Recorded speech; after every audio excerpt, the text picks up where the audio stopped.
একজন পুলিশ সিপাহী যাচ্ছে বিশ্ববিদ্যালয়ের একজন ছাত্রকে ফাইনাল ইয়ার স্টুডেন্টকে সে পিটাইতেছে। কত লজ্জার! রাষ্ট্র কি চাচ্ছে সেটা আমরা বুঝতে পারছি না। সরকারের যে চিন্তা ভাবনা, পুলিশের যে চিন্তা ভাবনা, তাদেরকে বল প্রয়োগ থেকে বিরত থাকার জন্য জানাচ্ছি। বক্তব্য রাখতে পারে, আন্দোলন করতে পারে এবং ডান্ডা মেরে ঠান্ডা করবে, এটা কোনো সভ্য জাতির জন্য হইতে পারে না। সরকার আইনশৃঙ্খলা বাহিনীকে কোটা বিরোধী আন্দোলনকারীদের উপর লেলিয়ে দিতে চাচ্ছেন, সেটা থেকে বিরত রাখুন এবং অতিরিক্ত বল প্রয়োগ করছেন, সেটি বিরত রাখুন। মানবাধিকার, মৌলিক অধিকার লঙ্ঘন করবেন না। জরুরি সিচুয়েশনে, পরিস্থিতিতে আজকে আপনাদের সামনে দুই একটা কথা বলতে চাই। সেটা হলো কোটা বিরোধী আন্দোলন। কোটা বিরোধী আন্দোলনে বেশ কিছুদিন থেকেই সারা দেশের বিশ্ববিদ্যালয়, কলেজ শিক্ষার্থীরা আন্দোলন করতেছে এবং যারা বেকার, উচ্চশিক্ষিত বেকার, চাকরির জন্য অপেক্ষা করছে, তারা আন্দোলন করতেছে। আন্দোলন কিন্তু অনেকদিন থেকে চলছে। ছাত্ররা তাদের আন্দোলন করতেছে, কোটা বিরোধীরা, এবং কোনো ঘটনা দুর্ঘটনা কিছু ঘটে নাই।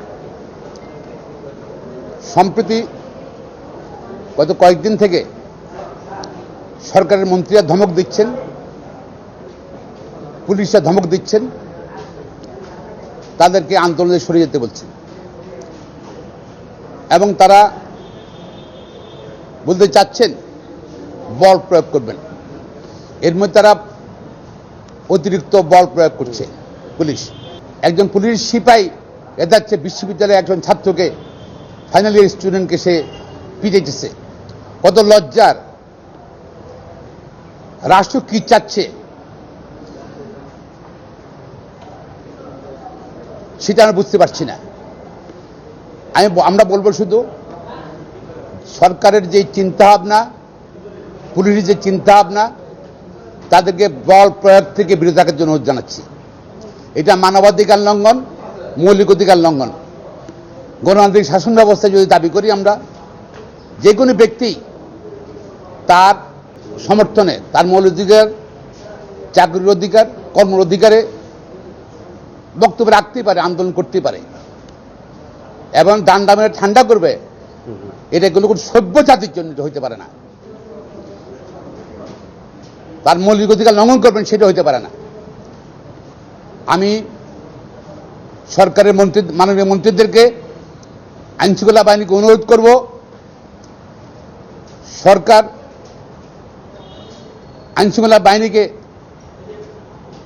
কোটা বিরোধী আন্দোলনকারীদের উপর লেলিয়ে দিতে চাচ্ছেন, সেটা থেকে বিরত রাখুন এবং অতিরিক্ত বল প্রয়োগ করছেন, সেটি বিরত রাখুন।